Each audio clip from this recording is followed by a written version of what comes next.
सभा में उपस्थित सभी बुद्धिजीवी, विद्वानगण और हमारे महाविद्यालय के सभी होनहार छात्र छात्राओं, आज बड़े ही खुशी और हर्षोल्लास का दिन है कि आज हम लोग अपने महाविद्यालय का स्थापना दिवस को मनाने के लिए एकत्रित हुए। सभी को पता है, महाविद्यालय वह मंदिर है जो ज्ञान, विज्ञान और शास्त्र सब एक साथ सिखाता है, समझाता है, पढ़ाता है। महाविद्यालय से निकलने वाले सभी छात्र छात्राएं अपने अपने कौशल को प्रखर रूप से,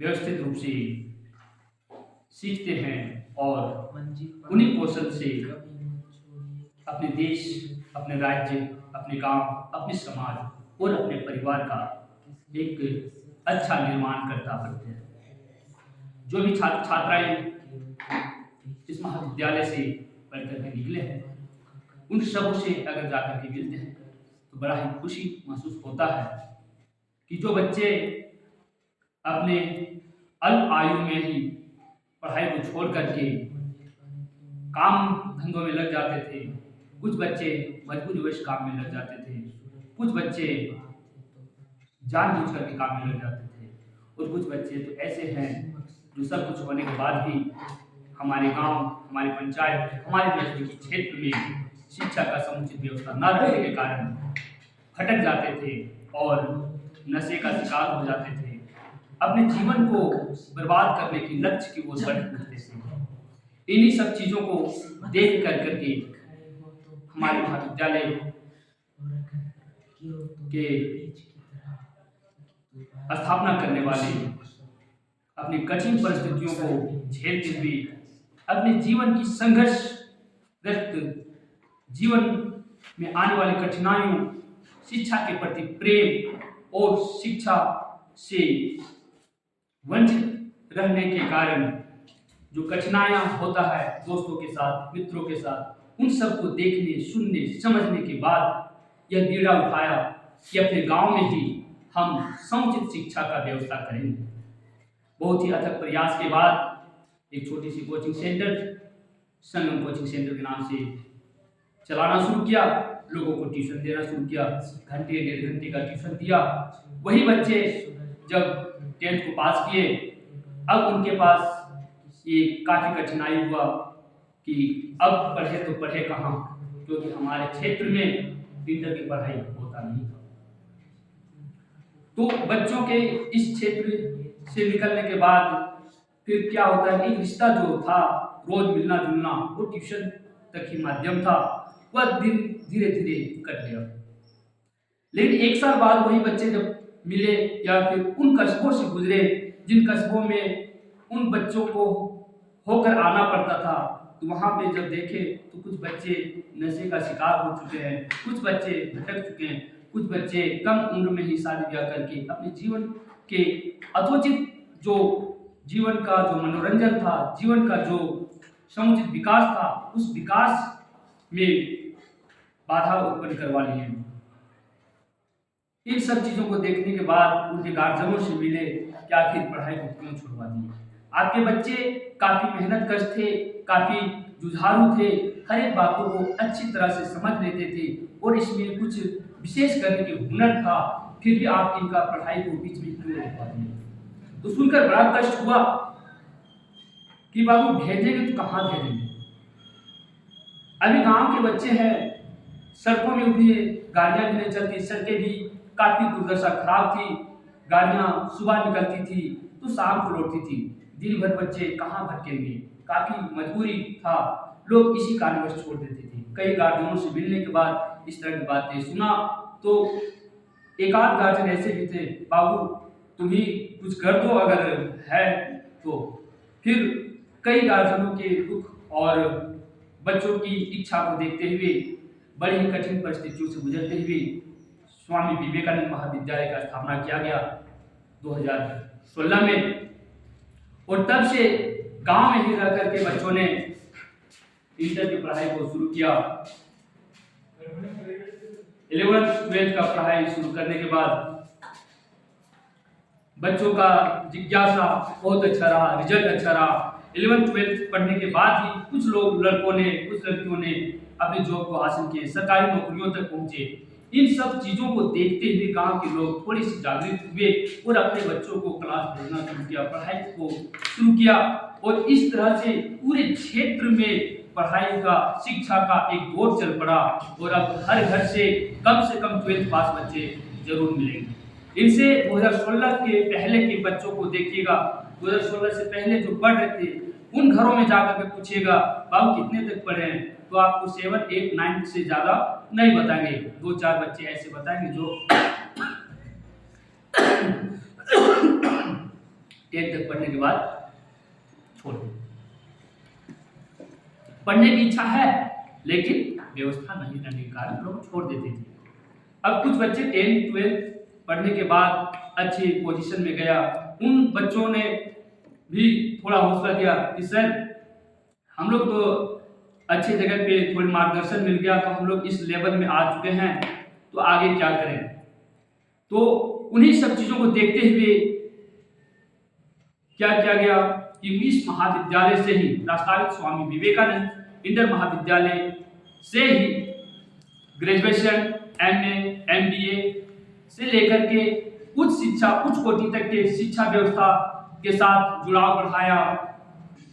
विभिन्न कॉलेजों, विभिन्न महाविद्यालयों, विभिन्न यूनिवर्सिटियों से तालमेल बिठा करके बच्चों का एडमिशन करवाना शुरू किया है और आज अनवरत 2016 से यह घड़ी या सीढ़ी पग पग आगे बढ़ता जा रहा है, चलता जा रहा है और इस महाविद्यालय से हो करके कई लड़के आज सरकारी जॉब कर रहे हैं। इस महाविद्यालय से होकर के ही कई बच्चे अपने भविष्य को सुधार रहे हैं, कई बच्चे ने अपने अच्छे उज्जवल भविष्य की ओर बढ़ चुके हैं।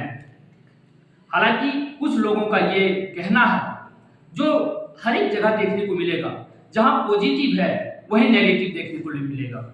ये तो दुनिया का रीत है, जहां धर्म होता है वहीं पाप होती है, वहीं पाप कहीं ना कहीं किसी न किसी कोने में छिप करके बैठी रहती है। उस पाप को अगर हम लोग झाड़ू मार के नहीं हटाते हैं तो वही पाप धीरे धीरे पनपते हुए धर्म की चपेट को खा जाता है। जो धर्म की संख्या है वो धीरे धीरे घटने लगता है और पाप बढ़ता जाता है। तो ये मानसिकता आज भी है नेगेटिविटी का। बहुत लोगों ने ये बात कहा होगा कि जिस मास्टर के, जिस शिक्षक के दिशा निर्देश को आप पालन करना चाहते हैं वे खुद तो जहां के तहां है। तो मैं ये बताना चाहूंगा आप सबों को, पूरे सभा को, कि जो बच्चे या फिर जिस गार्जियन के द्वारा इस तरह की भ्रांतियां फैलाया जाता है उन सबको ये बातें जरूर याद रखना चाहिए, या फिर अपने माध्यम से हो, या अभी तो सोशल मीडिया का जमाना चल पड़ा है, किसी भी माध्यम से देखा जाए तो आप लोगों को ये पता होना चाहिए कि शिक्षक एक वह राह होता है जिस राह से गुजर करके लोग स्वर्ग की राह को भी प्राप्त करते हैं। शिक्षक एक ऐसा मार्ग है कि जिस मार्ग से होकर के शिक्षक से भी ऊपर की कसौटियों को प्राप्त करते हैं। उसको पता होना चाहिए कि जो IAS को तैयार करता है, क्या कभी जीवन में खुद कभी IAS था क्या? जो इंजीनियर को तैयार करता है उनसे पूछना क्या कभी वो खुद इंजीनियर थे क्या? जो डॉक्टर को तैयार करता है उनसे पूछना क्या खुद कभी हॉस्पिटल में जीवन भर इलाज किया है क्या? उनके पास इलाज करने का एक्सपीरियंस नहीं होता है। क्योंकि अगर वह व्यक्ति जो होनहार हम लोग बोल रहे हैं, अगर वह खुद इंजीनियर बन के 18 घंटे की जगह पे जो समय मिलता है उसमें 8-10 घंटे अगर काम करता ही रहता तो अपने जैसे हजारों सैकड़ों इंजीनियर को बना नहीं पाता। तो शिक्षक एक मार्ग है और उस मार्ग से होकर के ही लोग गुजरते हैं, और जो अच्छी मार्ग से गुजरे वो अच्छे जगह पे पहुंचे, जो उस मार्ग से कट करके गुजरे, शिक्षकों के मार्ग से कट करके गुजरे, वह कांटों में चले जाते हैं। हालांकि चलने के वक्त पहले में लगेगा कि हम फूलों से गुजर रहे हैं, लेकिन वही जीवन जब कटता है, कुछ पल कटता है, उसके बाद जो बाकी जीवन बचता है वो पूरा का पूरा कांटों से घिरा हुआ होता है। इन्हीं सब चीजों को देखते हुए हम लोगों के बीच में जो महाविद्यालय का नींव रखने वाले देव कुमार जी हैं। इन्होंने इन कष्टों को देखा और जो अभी हमारे बीच में स्वामी विवेकानंद जी का चित्र देख रहे हैं, एक ही धोती का, एक ही रंग का धोती है और वही रंग का पगड़ी भी है। इनके जीवन को भी इन्होंने देखा, इनके जीवन को भी पढ़ा, इनके गुणों को देखा कि यह एक गरीब और निचले तबके से आ रहे हैं, बहुत ही भूखमरी का जीवन व्यतीत किया है। नाम आज हालांकि बहुत लोगों को पता है, इनका नाम है स्वामी विवेकानंद जी। लेकिन कितनों को पता है कि स्वामी विवेकानंद बना कैसे? स्वामी विवेकानंद बना कैसे? बहुत कम लोगों को पता होगा कि इनका बचपन का नाम नरेंद्र नाथ दत्त था। इनका बचपन का नाम नरेंद्र नाथ दत्त था। लेकिन नरेंद्र नाथ से स्वामी विवेकानंद की सफर जो है कैसा था, बहुत कम लोगों को जानते हैं। इसलिए कम जानकारी है क्योंकि अब का ये अपना फैशन हो गया है कि किसी के जीवनी को पढ़ना नहीं है और सिर्फ उनके जो सफल प्राप्त हो चुके हैं उनके नाम से राजनीति करना है। सिर्फ नाम का राजनीति करना शुरू कर दिया गया है। उनके जीवन कैसे गुजरा और उस तरह के जीवन को जीने वाले आज भी हजारों व्यक्ति हैं, हजारों बच्चे हैं। उन हजारों बच्चों को कैसे नरेंद्र नाथ दत्त से विवेकानंद का सफर करेंगे, ये बात कोई नहीं करता है। आज अपने अपने क्षेत्र में राजनीति का बोलबाला कर रहे हैं, सिर्फ और सिर्फ उनके नाम को लेकर के। तो मैं बताते चलूं कि स्वामी विवेकानंद अचानक से विवेकानंद नहीं बने। हाँ, ये बात है, ये प्रखर विद्वान थे। अपने जन्म काल से ही बहुत ही खुददार व्यक्ति थे, बहुत ही ईमानदार व्यक्ति थे और इनके मस्तिष्क में सोचने समझने की एक अलग क्षमता था। ये बात हम मान सकते हैं। लेकिन यदि इन्हें एक ऐसे व्यक्ति का साथ नहीं मिला होता जो इन्हें शिकागो में भेजा, कितने लोगों को पता है ये शिकागो कैसे पहुंचा?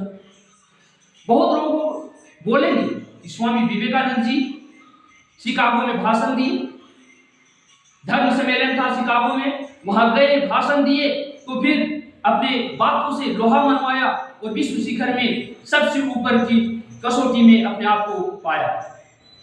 पूरे विश्व का धर्म सम्मेलन था, 2 मिनट का समय मिलता था बोलने के लिए। लेकिन आपको बता दें कि स्वामी विवेकानंद जी के मात्र संबोधन से 2 मिनट से अधिक समय तक तो तालियां बजता रह गया।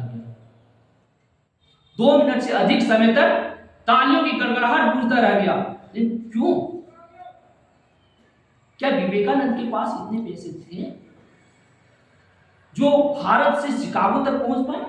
नहीं। शिकागो अधिवेशन में जिस दिन का भाषण का था, जिस दिन वाद विवाद था, उससे पूर्व ही शिकागो पहुंच चुके थे, क्योंकि ये जानते थे कि हम समय पर पहुंच पाएंगे कि नहीं। इन्हें भेजने वाला खेतड़ी का एक राजपुताना घर का नरेश था। खेतड़ी का नरेश था जिन्होंने जिम्मा उठाया और भारत का नेतृत्व करने के लिए स्वामी विवेकानंद हम बोल नहीं सकते, नरेंद्र नाथ दत्त को अपने पैसे से, अपने घर के पैसे से शिकागो भेजा। शिकागो भेजने का काम कुछ अपना पैसा लगाया, कुछ अपने से कमजोर तबके हो या सीनियर तबके हो, अपने से समर्थन जो जिनके साथ उनका बनता था, उन लोगों से मदद लिया और इनको खेतड़ी के नरेश ने इनको भेजने का काम किए। और वहां जाकर के इनके पास इतने पैसे नहीं थे कि ये एक शानदार मकान में अपना डेरा लेकर के रात गुजारे। बहुत कठिन परिस्थितियों से गए हुए हैं, गरीब परिवार से थे, इसलिए इनको कोई फर्क नहीं पड़ा हम कहां सोएंगे। बता दें, स्वामी विवेकानंद जी उस अधिवेशन में पहुंचने से पूर्व जो रात काटी थी, वह उस स्थान पे रात काटे जहां पे लोग कचरा फेंकते थे, कूड़ेदान में रात काटे हुए हैं। जब उस कूड़ेदान में रात काटे तो बहुत लोगों ने उनको देखा भी था, लेकिन किसी को यह नहीं पता था कि जो अंधेरी रात में कूड़ेदान में है, ये सुबह विश्व के सबसे ऊपर के शिखर में इनका नाम होगा। किसी ने सोचा नहीं था। जब वहां पे पहुंचा, अंतिम रूप में इन्हें मौका मिला था इनके पोशाक को देख करके, लेकिन जैसे ये बोलना शुरू किए तो सबसे ऊपर की कसौटी में तोड़ा गया। ये पूरे भारत का नेतृत्व किया। आपको बताते चले कि खेतड़ी नरेश ने इनका नामकरण स्वामी विवेकानंद बना करके भेजा था। नरेंद्र नाथ दत्त का नाम डायरेक्टली स्वामी विवेकानंद था नहीं, इस नाम को थोड़ा सा बदला, और नाम बदलना और नाम जो बदल के गया, जिस नाम से संबोधन किया, वही नाम विश्व में प्रसिद्ध हुआ और ये स्वामी विवेकानंद के नाम से जाने जाते हैं। स्वामी विवेकानंद बहुत ही होनहार थे और इनके जन्म दिवस को ही राष्ट्रीय युवा दिवस के रूप में मनाया जाता है। अब सवाल ये उठता है कि इनके जन्म दिवस को राष्ट्रीय युवा दिवस क्यों मनाते हैं? युवा दिवस क्या होता है? युवा को अगर हम उल्टा करके देखेंगे तो आपको समझ में आएगा कि युवा को जैसे उल्टा करते हैं तो वायु बन जाता है, और वायु को किसी भी परिस्थिति में रख दो तो रुकने का काम नहीं करता है। वायु कभी नहीं रुकती है। अगर वायु रुक गया तो संसार रुक जाएगा, और यही क्षमता है स्वामी विवेकानंद जी की। और इन्हीं क्षमताओं के कारण स्वामी विवेकानंद जी के जन्म दिवस को युवा दिवस के रूप में मनाया जाता है। स्वामी जी धर्म, इतिहास, दर्शन, कला, सामाजिक विज्ञान और साहित्य का ज्ञाता कहा जाता है। शिक्षा के साथ ही वे भारतीय शास्त्रीय संगीत का भी ज्ञान रखते थे और एक अच्छे खिलाड़ी भी थे। स्वामी जी के अनमोल विचारों और कार्य युवाओं के लिए प्रेरणा है। इसलिए हर साल स्वामी विवेकानंद की जयंती के दिन ही यानी 12 जनवरी को ही राष्ट्रीय युवा दिवस के तौर पर मनाया जाता है। तत्कालीन भारत सरकार द्वारा स्वामी विवेकानंद जी के जयंती को राष्ट्रीय युवा दिवस के रूप में मनाए जाने की घोषणा 1984 में ही किया गया था। तब से लेकर के आज तक अनवरत राष्ट्रीय युवा दिवस के रूप में 12 जनवरी के दिन को मनाया जाता है। तो इन्हीं चंद शब्दों के साथ हम चाहेंगे कि स्वामी विवेकानंद जी के जीवन से प्रेरणा पाएं और कठिन परिस्थितियों में कभी डगमगाए नहीं। चाहे जीवन में तो हर किसी के जीवन में किसी न किसी परिस्थिति से देखा जाए तो कठिन परिस्थितियां आती हैं। कुछ गरीबी है, कुछ मजबूरी है, किसी के पास सोचने समझने की क्षमता की कमी है, लेकिन विवेकानंद जी ने कहा था उठो, लड़ो और तब तक आगे बढ़ो जब तक अपने मंजिल को पाना लो। तो इन्हीं चंद शब्दों के साथ मैं अपनी वाणी को विराम देता हूँ। विद्वानों की लंबी कतार को देखते हुए इन चंद शब्दों के साथ हम चाहेंगे एक बार स्वामी विवेकानंद जी के नाम पर एक जय घोष हो और आगे अपना कार्य को बढ़ाया जाएगा।